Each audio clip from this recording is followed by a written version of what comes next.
these figurative paintings, very graphic, simple, with just hints of narrative. So tell me about the medium. Well, I use wood as the ground because wood has a life of its own. Canvas is rather passive and doesn't really contribute anything to the piece, but wood provides a really interesting surface. Even in a painting like this, where no wood is obviously showing through, it still influences the finished painting. And I really like that it has those unexpected effects. So talk to me about figurative art. Well, figurative art is really an interesting subject. You know, one of the things that I really love about creating figurative art is that it establishes an immediate emotional impact on the viewer. You know, it's impossible to look at a painting with a human form in it and not immediately start to try to build a narrative. It's human nature. You want to find out what's going on. It's part of the way our brains work. So when you see a painting, even very simple figurative imagery like I create, it immediately draws the viewer in to try to develop a wider narrative, to try to figure out what's going on in the painting. One of the challenges with creating figurative art is that because it's human form, you have the challenges of people relating to the work with their own history. So a painting may be beautiful and it may be perfect for a potential collector, but it may remind them of an ex-boyfriend or their Uncle Fred who they hate, or an uncomfortable event from their past, and they certainly don't want to wake up and see it hanging above their bed every morning or in their corporate lobby or something like that. So that can be what I've tried to do as I've developed this body of work is I've tried to make the individual forms in the paintings be less and less individual people and more icons or ideas of people, archetypes, so that people are relating to them as ideas, as emotional focus rather than as individuals.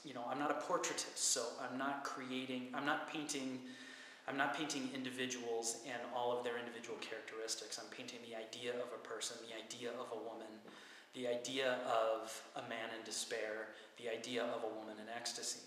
And that allows a viewer to build their own narrative around it, bring their own history to the table without all that excess baggage. This painting here, which is from the Hotel series, is called Lobby Number 1.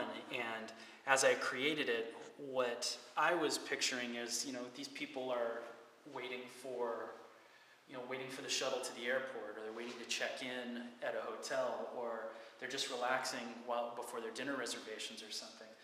But at the opening of this exhibition, I heard people say, well, he's much older than her, and they started creating these really sort of disturbing scenarios about what's going on between the individuals.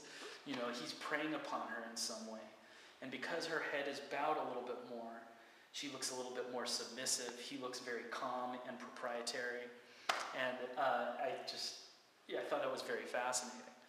The one up above, A Late Morning, is very interesting because to me this was a very sort of calm painting. It was about relaxation and about just about repose and the beauty in that. And what other people have thought of is that she's a jilted lover, or this is that sort of walk of shame moment after an illicit night.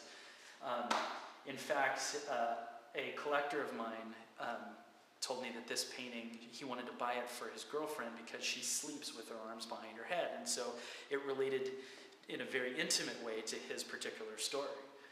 So these things happen again and again, and it can be amusing and it can be enlightening, and it can also be disturbing. And it's one of the joys of being an artist, as you discover what people bring to the table. And this is also a perfect example of providing very scant information and allowing the viewer to bring their own experiences to the table. You know, the backgrounds are intentionally blank. You don't know what the actual setting is in a painting like this. So it allows the viewer to plug in that information. And Marcel Duchamp says that the viewer completes the painting, and you know that's sort of the whole idea of what I'm creating here boiled down to a single statement.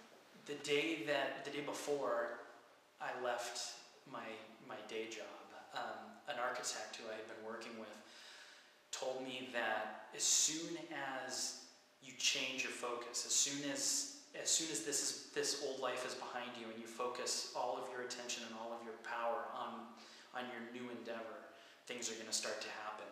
And I thought, okay, you know, it's very optimistic, that's very kind of you to say, but seriously, weeks afterward, I started to notice a development in the creative side, and of course, being able to put energy into the business side of the art really bore fruit immediately. Within 6 weeks, I had a new gallery relationship in Los Angeles.